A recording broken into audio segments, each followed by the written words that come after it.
So I want to correct the record a little bit about Somalia. First, here's some facts. 85% of Somalia are made up of Somalis. 85% though, 15% are Bantu. Bantu and non-Somali. Then there's 30,000 Arabs. The median age in Somalia is 18 years of age.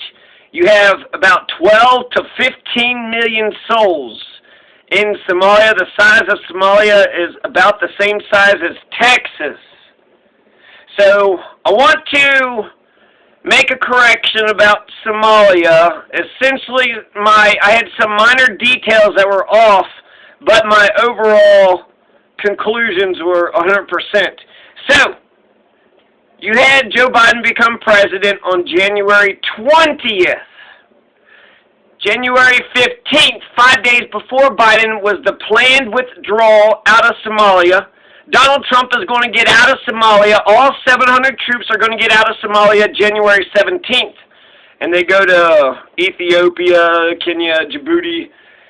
All 700. So we got all of the boots on the ground out of Somalia on January 17th. And then there was airstrikes January 18th, January 19th, and then so far we haven't heard nothing. January 20th came, so that was Donald Trump. Donald Trump pulled the troops out of Somalia and then did airstrikes the last 2 days, and then that was it. Then the Biden administration comes in.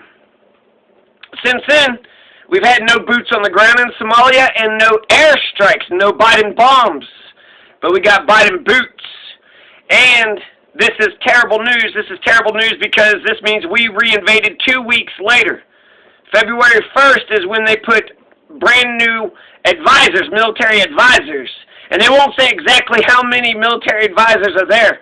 So hell, it might be 1,000, 2,000. Might put more people back in than what we took out. We took everybody out. We all got out of Somalia. This might fan the flames of violence. This gives Al-Shabaab more of a reason, and they got a crisis right now. The presidential election crisis in Somalia, and I'll talk about that in a second. So, Somalia has a crisis, right? The election crisis, which I'll talk about here in a second. Somalia has a lot of good things going for it. I think that the elections could easily go smoothly. A lot of international observers are there. If they just... I'll talk about that in a second. But, yeah. So the correction is the dates. Donald Trump pulled out of Somalia. Donald Trump did the airstrikes after pulling out of Somalia. Donald Trump pulled out of Somalia 2 days later. So far, Joe Biden has not dropped any bombs on Somalia. Joe Biden has put American troops back into Somalia after, January 19th to February 1st. And so that's, 12 days? For 12 days, 13 days, for about 2 weeks, America was out of the U.S.-Somali war was kaput. But now we're back in. Now we got boots on the ground. Now we got boots on the ground. So there you go. My conclusion is still correct. I had the dates like 10 days. And then the Yemeni genocide. There you go. I couldn't think of the other war that okay, so you got Palestine always being oppressed. Venezuela, they got all that oil. You got Cameroon. You got Somalia. Get the fuck out of Somalia. America, Jesus Christ, this is too much. This is too long. It's going on for too... And Yemen. There's a Yemeni genocide. Hey, America, you're responsible for 233,000 Yemeni deaths. 233,000 people in Yemen have died because of the United States and Saudi Arabia and some other nations. Let's stop the genocide. Let's stop participating in genocide. America, you want to do that? You want to stop participating in genocide?